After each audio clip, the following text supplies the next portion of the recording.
यही तो समझने वाली बात है। अब ये जैसे वक्त गुजर रहा है ना, तो सूरत हाल भी जो है ना वो बद से बदतर होती चली जा रही है। आए दिन दुनिया भर में नई नई बातें, नए नए फितने, नए नए फसाद जो हैं वो उभर कर हम लोगों के सामने आ रहे हैं। बड़े अजीब व गरीब वाक़ात रूनुमा हो रहे हैं। जिधर भी देखिए ना, पूरी दुनिया के अंदर जिधर भी जंगी जैसी सूरत हाल बनी हुई है। हर एक ममालिक के अंदर आप देख सकते हैं। यहाँ पर मैं आप लोगों को ये जो ईरान है ना, इससे मुतालिक कुछ बताना चाहता हूँ। देखिए, अभी तक जो है ना, अमेरिका ने ईरान पर हमला नहीं किया है। ये तो अगले आने वाले दिनों में मालूम हो जाएगा कि ऊँट किस करवट बैठता है।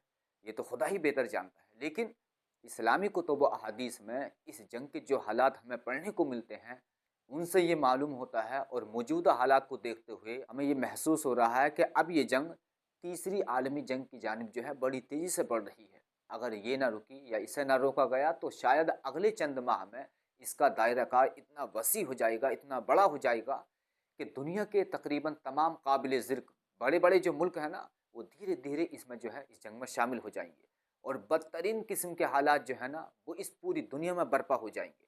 ये बात हमें पहले से ही बताई गई है कि आखिरी दौर में ऐसा-ऐसा इस तरह होगा और वो अब होता चला जा रहा है, हम सब देख ही रहे हैं। इस वक़्त जो हालात ज़ाहिरी तौर पर हमें नज़र आ रहे हैं, उनमें यही महसूस हो रहा है वो हमेशा की तरह कि ये दुनिया जो है ना, 2 ग्रुप में तब्दील होकर इस जंग में शमूलियत इख्तियार करने जा रही है। और रसूल अकरम सल्लल्लाहु अलैहि वसल्लम और अहले बैत अलैहिस्सलाम के फ़रामीन के मुताबिक ये जंग इतनी वसी होगी कि इसमें दुनिया की 66% से ज़्यादा आबादी लुक़्मा अजल बन जाएगी। वो जिसमें बहुत बड़ी तादाद तो असलहे और जंगों की नज़र हो जाएगी, जबकि एक बहुत बड़ी तादाद इन हलाकतों के बाद फूटने वाले वबाई इमराज से मरेगी। और ये जो ईरान है ना, इससे मुतालिक ये पढ़ने को मिलता है कि अरबों से पहले फारस तबाह होगा। एक रिवायत में है कि तेहरान तबाह होगा, ये जो ईरान का कैपिटल है, ये तबाह होगा। तो अब ये बात तो हमें समझ में आ गई कि पूरा ईरान तो तबाह नहीं होगा, बल्कि तेहरान तबाह होगा और ये शदीद तबाही का शिकार होगा और इसके बाद दोबारा ईरान उभरेगा, दोबारा से।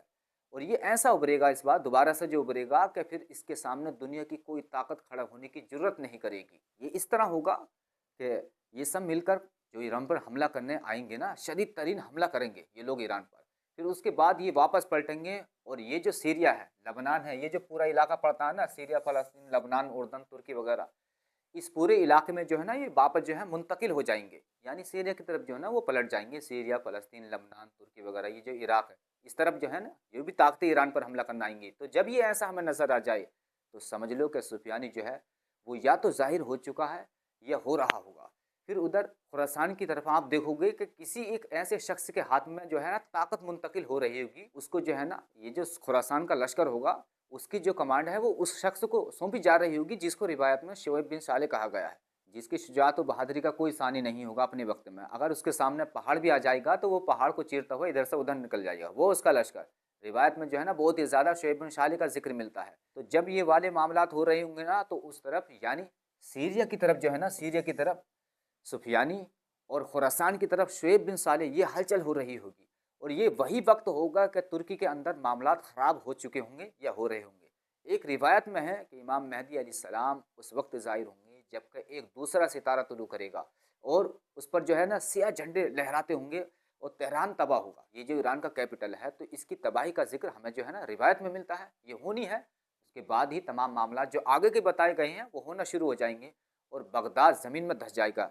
ये जो इराक का कैपिटल है बगदाद, वो सुफियानी का खरूज होगा और आर्मीनिया और आज़रबाईजान के जवानों से बनी अब्बास की जंग होगी। ये बिल्कुल आखिर का मामला है। इंशाअल्लाह आगे कभी आज़रबाईजान से मुतालिक बात करेंगे। वो इसलिए क्योंकि इमाम मेहदी अलैहिस्सलाम के ज़हूर के लिए आज़रबाईजान का क़याम लाज़मी है।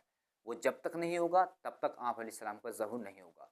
तो आज़रबाईजान और आर्मीनिया की इस जंग में हज़ारों कत्ल होंगे और हर शख्स के हाथ में मुज़य्यन तलवार होगी और ये एक ऐसी जंग होगी जिसमें हर तरफ मौत की पुकार होगी, सुर्ख मौत और अजीम ताउन।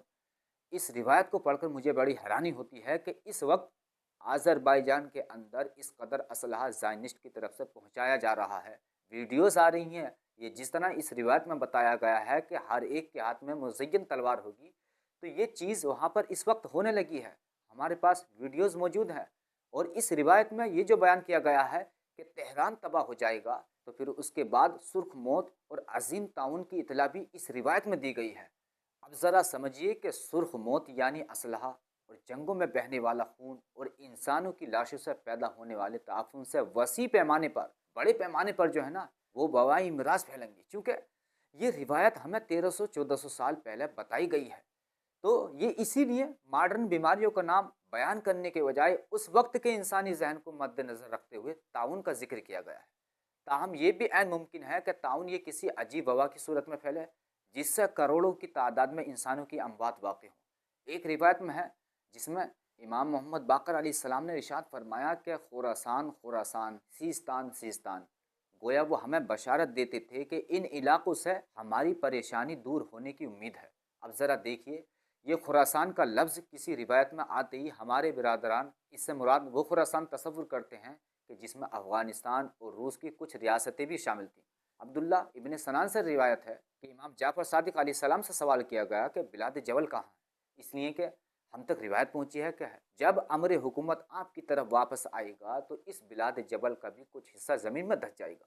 इसके जवाब में इमाम जाफ़र सादिक अलैहिस्सलाम ने फरमाया, इसमें एक इलाका है जिसे बहर कहा जाता है और जिसका नाम कुम है। कुम कहाँ है? ईरान के अंदर। वो हमारे पैरोकार का मादन अब रह गया यानी तेहरान, तो वो दोनों तरफ से बर्बाद होगा और इसके लिए अमन फ़कत कुम और अहले कुम की तरफ से होगा।